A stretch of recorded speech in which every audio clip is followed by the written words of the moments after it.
এক মাদ্রাসায় এরকম খাদেম ছিল, তো খাদেমের সাথে বাচ্চারা খুব দুষ্টামি করত, ডাকতো গরু, পড়ার সময় গরু ডাকতো। তো ও ছিল একটু সাদা সিধা, সহজ সরল, একটু হাবলা টাইপের, তো বেশি মাথায় নিত না। আবার দেখবেন হাবলা মানুষ চেতলে কিন্তু খবর আছে।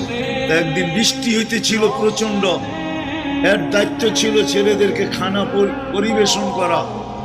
তো খানার সময় গেছে, খানা নিয়ে আসে না, তো ছেলেরা চিৎকার দিতেছে গরু কই গেল। একটু পরে দেখতেছে খানা নিয়ে আসতেছে, তো সবাই চিৎকার দিয়ে বলতেছে ওই গরু এত দেরি করলি কেন।